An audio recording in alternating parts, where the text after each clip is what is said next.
और मेरे सुरवीरों कैसे हो। तो आज हम एक संख्या पद्धति का बहुत ही इम्पोर्टेंट क्वेश्चन सॉल्व करने वाले हैं, जो कि एक्चुअल में ये linear equation in one variable यानी एक चर की रैखिक समीकरण का क्वेश्चन है। और इस क्वेश्चन को सॉल्व करने में काफ़ी ज़्यादा प्रॉब्लम होती है, काफ़ी टाइम लगता है। तो हम इस क्वेश्चन को सीखेंगे इसके बेसिक कॉन्सेप्ट से, क्योंकि अगर कॉन्सेप्ट क्लियर होता है तो ट्रिक भी अपने आप बन जाती है। और उसके बाद फिर हम देखेंगे उसकी शॉर्ट ट्रिक क्या होगी। तो चलो देखते हैं क्वेश्चन क्या है। लेकिन उससे पहले एक रिक्वेस्ट है कि अगर आप चैनल पे पहली बार आए हैं तो चैनल को सब्सक्राइब कर बेल आइकन को जरूर प्रेस कर लें, और साथ ही साथ वीडियो अपने लव वंस के साथ जरूर शेयर करें। और चलो फिर देखते हैं क्वेश्चन क्या है। क्वेश्चन दिया गया है कि एक संख्या 3 क्रमागत अंकों से बनी है। ठीक, अगर अंकों का क्रम पलट दिया जाए तो इस प्रकार बनी संख्या और पहली संख्या का अंतर सबसे बड़े अंक का 33 गुना होता है, तो संख्या के अंकों का योग क्या है। ठीक है, क्वेश्चन आपको स्क्रीन पर दिखाई दे रहा होगा। तो अभी क्वेश्चन के एक एक लाइन को पढ़िए, पहले हम इसका बेसिक कॉन्सेप्ट देखते हैं। देखो, ये कह रहा है 3 क्रमागत संख्याएं। तो 3 क्रमागत संख्याएं कौन कौन सी होती हैं? क्रमागत का मतलब होता है लगातार, जैसे 1 2 3 3 4 5 5 6 7 इस तरह की जो संख्या होती है उन्हें बोलते हैं क्रमागत संख्याएं। तो अगर हम अलजेब्रा के हिसाब से देखें तो हमारी क्रमागत संख्याएं कौन कौन सी होंगी? क्रमागत संख्याएं 3 क्रमागत, एक तो x हो जाएगा, दूसरा x+1 हो जाएगा, और तीसरा x+2 हो जाएगा। इतनी बात क्लियर है। जैसे एग्जांपल समझो, अगर मान लो एक संख्या 4 है तो दूसरी संख्या 4+1, तीसरी संख्या 4+2, तब तो ये होगा ना 4 5 6 इस तरह से। बात आई ना समझ में? ये केवल मैं आपको समझाने के लिए बता रहा हूँ। ठीक है, तो 3 संख्याएं, 3 क्रमागत संख्याएं कौन कौन सी है? x है, x+1 है और x+2 है।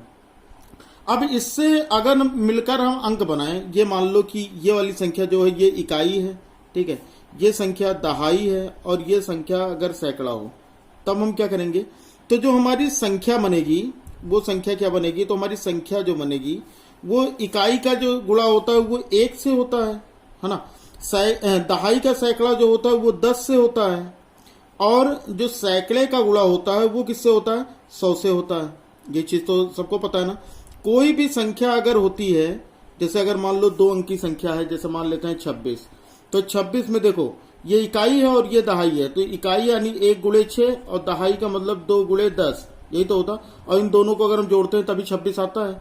उसी तरह अगर हम सैकड़े का मान ले लें, जैसे अगर मान लो 156 कर लें, तो ये तो इकाई हो गया यानी 6 गुणे 1, ये दहाई हो गया यानी 5 गुणे 10, और ये सैकड़ा हो गया यानी 1 गुणे 100। अब इन सबको अगर जोड़ दोगे तो जोड़ने पर 156 मिल जाएगा। पता ही नहीं समझ में? तो इकाई का अंक 1 से गुणा, दहाई को 10 से गुणा और सैकड़े को 100 से गुणा कर लिया। अब इसको सॉल्व कर लो। 100 का x से गुणा करोगे कितना हो जाएगा? 100x, प्लस 100 का 2 से गुणा करोगे कितना हो जाएगा? 200, ठीक है, प्लस 10 का x से गुणा करोगे 10x, प्लस 10 का 1 से गुणा करोगे 10, प्लस अब ये बचा x, तो ये लिख लो। ठीक है, अब यहां पर हम क्या करेंगे कि तीनों से देखो, यहां पर जो हमको ये दिया गया है x x और ये x, तीनों को जोड़ लो। तो 100x plus 10x plus 1x कितना हो गया? 100 और 10 110 और 1 111, यानी ये हो जाएगा 111x। ठीक है, और 200 और 10 ऐड करोगे तो कितना हो जाएगा? 210। ये बन गया हमारी मूल संख्या यानी वास्तविक संख्या। फिर इसने क्वेश्चन में कहा कि अगर अंकों के स्थान पलट दिए जाएं। चलो ठीक है, अब अंकों के स्थान पलटने का क्या कॉन्सेप्ट है? इसको इकाई मान लो, इसको दहाई मान लो, और इसको सैकड़ा मान लो। ठीक है, तो नई संख्या जो मिलेगी वो क्या मिलेगी?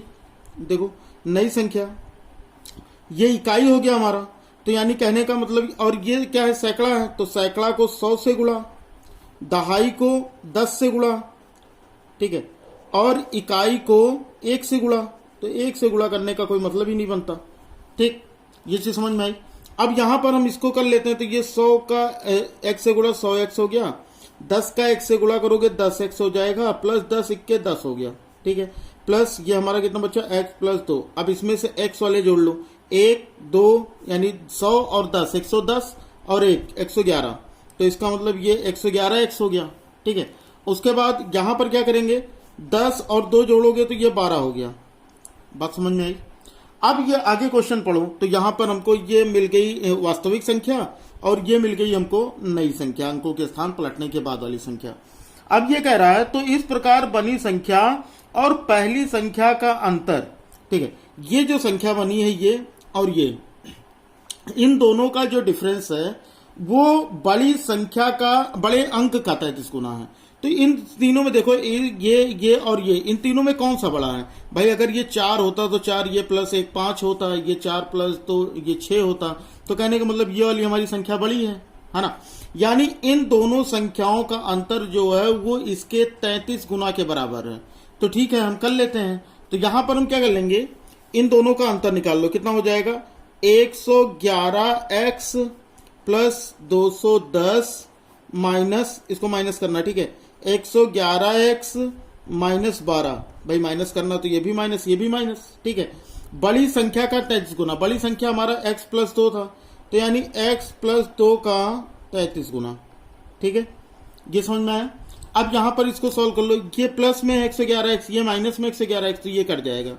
210 में से 12 अगर हम घटाते हैं तो हमारा हो जाता है 198, ठीक है। तो यहां पर हमारा क्या हो गया 33, और ये कितना हो गया x प्लस 2। समझ में आई थी चीज? अब यहां पर हम क्या करेंगे कि 33 हम इधर लेके चले आते हैं, तो x प्लस 2 बराबर कितना हो जाएगा 198 बटे 33। अब इसको अगर काटो 33 सिक्के 33, 33 छक्का 198, यानी x प्लस 2 बराबर 6, x प्लस 2 बराबर 6।